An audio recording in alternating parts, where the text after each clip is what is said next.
Most gardeners don't have a fertilizer problem. They have a soil biology problem. And that mistake is why people keep feeding plants more and more every season while harvests keep getting worse instead of better. Fertilizer doesn't fix dead soil. In many cases, it makes it worse by pushing salt buildup, killing microbial life, and creating dependency cycles where plants survive but never truly thrive. I've seen this repeatedly in backyard gardens and raised beds where gardeners swear they are doing everything right. The plants still come out weak, growth is uneven, and yields drop even when feeding schedules are strict. The real issue is that the soil has lost its ability to process nutrients naturally.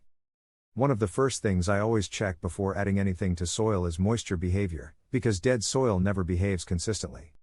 That's why I use the Humus-Rich 4-in-1 soil moisture meter.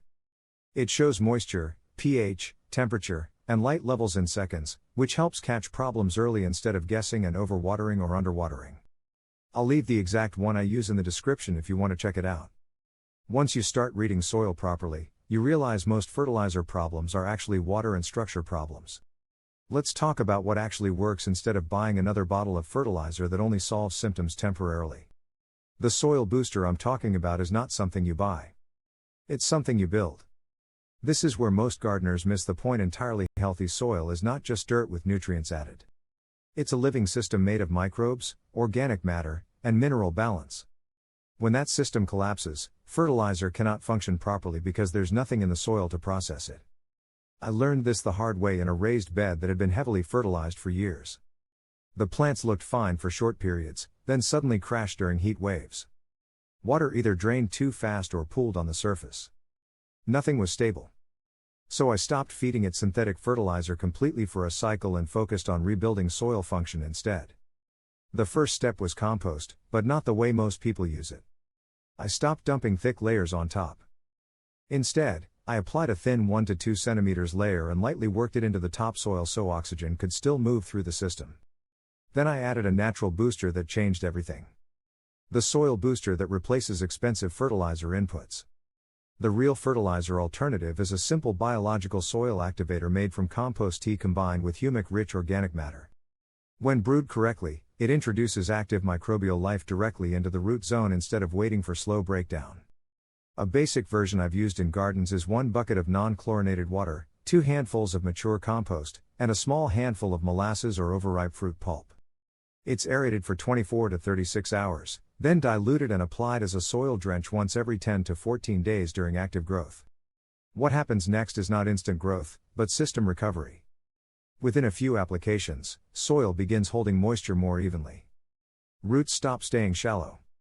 Earthworms return in areas where they were completely absent.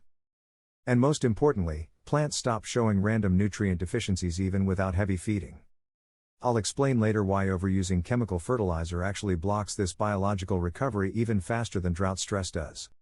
Why most gardens fail even when they look well fed. The biggest misconception is that feeding equals nutrition. In reality, plants don't absorb most nutrients directly from fertilizer.